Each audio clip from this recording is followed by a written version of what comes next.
Para você que, assim como eu, estava pensando que o Flashpoint tinha acabado no primeiro episódio, só que não. O Flashpoint continua aqui no segundo episódio, a gente assistiu e a gente vai falar aqui com vocês um pouco do que a gente achou do episódio, beleza? Aquilo que funciona, aquilo que não funciona. Deixe o seu like, se inscreve no canal que a gente vai para uma vinheta muito rápida, igual o The Flash, a gente já volta.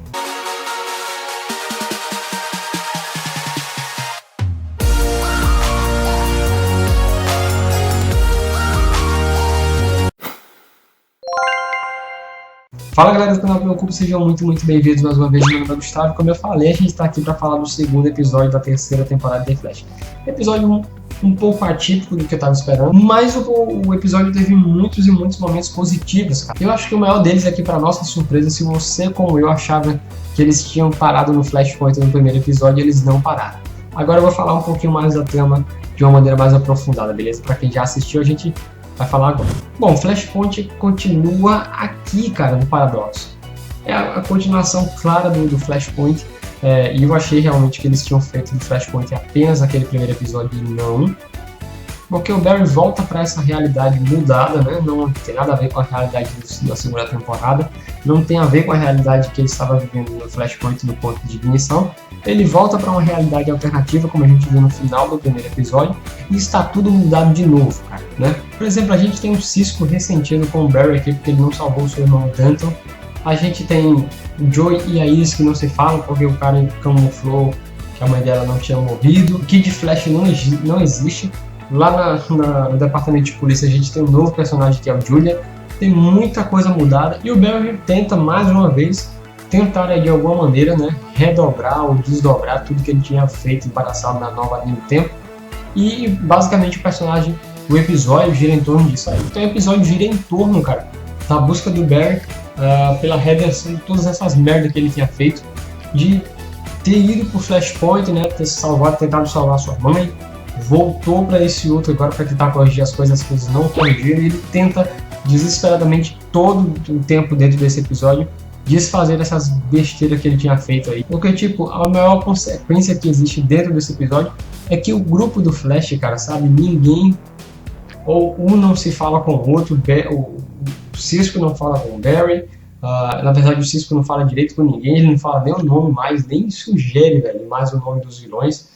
O Joey não fala com a Iris não fala com o Joey, a relação da Catherine com o Barry é a única que permanece mais ou menos ali. Então, muita coisa mudou, e o grupo, cara, foi o mais afetado. Essa é a temática principal desse segundo episódio. E lá no departamento de investigação, a gente tem um novo personagem, que é o Julian, que é interpretado lá pelo Tom Felton, que é o nosso Draco Malfoy, lá da franquia do Harry Potter. Fazia muito tempo, velho, que eu não via esse ator em ação, realmente foi uma baita surpresa. E ele, cara, é uma das coisas que mais funcionam, e ele é uma das coisas mais interessantes desse episódio, porque eu vejo uma grande possibilidade de a gente ter uma problemática que funcione dentro dessa lógica do Barry ser um investigador de polícia e ter que conviver com essas coisas. Então, o lance do Julian, principalmente pelo desfecho, eu vou falar dos desfechos daqui a pouquinho, principalmente pelo desfecho do episódio, foi um lance muito legal, achei muito bem colocado, sabe, um time muito certo para a entrada do Julian nessa nova linha de tempo, principalmente porque mexe com uma coisa que estava organizada em todas as timelines, fosse na que ele estava antes, fosse no ponto de ignição do primeiro episódio, e agora quando volta eles dão uma bagunçada também nesse outro lance do cara, que ficou uma coisa muito bem encaixada. E aí um dos momentos mais legais desse episódio é quando o Barry tá ali meio que tentando fazer uma viagem no tempo de novo, e ele é intercalado pelo Jay Garrick, que é o Flash ou Corredor da Terra 3, né, lá da década de 1998.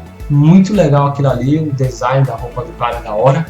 E simplesmente o Jay Garrick fala a frase do seriado quando ele cita aquela xícara, né, que ele fala, ele balança a mão rápido, e aquela xícara, quando quebra, ele fala que, tipo, explicando que a timeline é desse jeito, né? Uma vez que a xícara se quebrou, mesmo que você volte e o pedaço é recolocado na brecha, mas aquilo ali nunca vai estar do mesmo jeito. Ele explicando que o Barry tem que fazer essa escolha, né, cara? Ou por ser um herói que vai ficar mudando todas as vezes que ele fizer uma cagada, ou ele vai ter que aprender a conviver com as merdas que ele faz. Então, é a frase do seriado, é a frase desse segundo episódio, foi a frase mais legal. E é lógico que Esse é aquele tipo de conversa motivacional que motiva o herói, que desperta ele para uma coisa que está a um palmo da cara dele, né? E uma das mudanças dessa nova timeline é a gente ser apresentado ao Alquimia, cara, que é o novo vilão da série. Nessa linha temporal a gente tem esse personagem Alquimia, que ele é o cara, né, famosão das HQs, e aqui no seriado ele vai ser o responsável por trazer, ou dar de volta, devolver, na verdade, seria o termo certo, os poderes de alguns personagens. Ele faz isso aqui com The Rival, tenta o que o Alquimia vai dando uns relances, né, de que na vida passada, na verdade na realidade alternativa passada do primeiro episódio, era o The Rival, e ele que ficava ali batalhando com o Kid Flash, e o cara devolve os poderes a ele, meio que, isso aqui é uns poderes da sua vida passada, a gente vai devolver, e ele tenta então impedir que, assim como o Barry fez no primeiro episódio, derrote ele novamente, o que não acontece. O Barry derrota, ele vai pra cadeia, mas faz isso com a ajuda do Cisco em um momento em que os dois fazem as pazes, devido a eles ter se metido, explicado para todo mundo que o Barry errou e por isso ele era culpado, mas todo mundo já tinha falhado ali no grupo um com o outro, e aí ele se abraça com o Joey, aquela melancolia, aquele negócio meloso.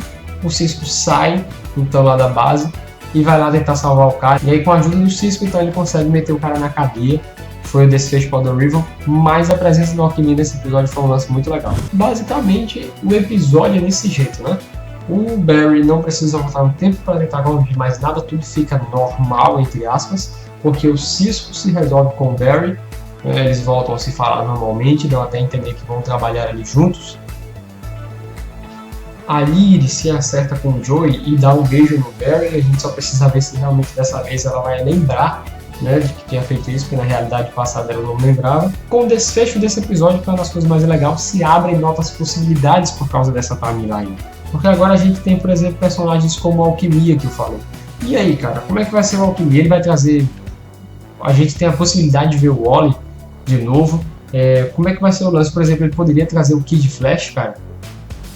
Seria um lance legal. A Kathleen, no final do episódio, se mostrou anormal com a mão dela, né? Tipo, fumaçando ou um lance de gelo. Algo mais ou menos desse tipo. Uma das coisas que eu me perguntei nesse episódio é o que aconteceu com Harrison Wells nessa nova realidade. Será que a gente vai ver ele aqui nessa nova realidade? Não, porque se é uma nova timeline, o que aconteceu com ele e as indústrias Well. E o Julian, cara, como eu falei, o que vai acontecer com o Julian é que ele fala no final do episódio que não confia no Barry, não gosta de coisas em que ele não confia. Então o Julian pode ser uma pedra no sapato para o nosso herói, e não só isso, talvez, será que ele vira um vilão por causa da sua personalidade, desse lance de querer justiça entre aspas e tal, porque ele já tá ali desconfiando do Barry, né?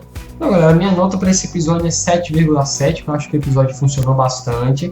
Teve algumas reviravoltas que eu não estava esperando, teve algumas surpresas, teve os lances que não funcionaram muito bem, que é os lances mais clichês, mas que não tira o fato principal de que o episódio foi bem encaixadinho, bem fechado, continuou o que começou no primeiro e trouxe novas possibilidades, que é um lance que The Flash precisa para a terceira temporada. Então essa aqui foi a nossa análise do segundo episódio da terceira temporada, beleza? Semana que vem a gente volta com a análise do terceiro. Não esquece de deixar o seu like, se inscrever no canal para receber os próximos vídeos. É isso aí, galera. Muito obrigado. Valeu. Falou.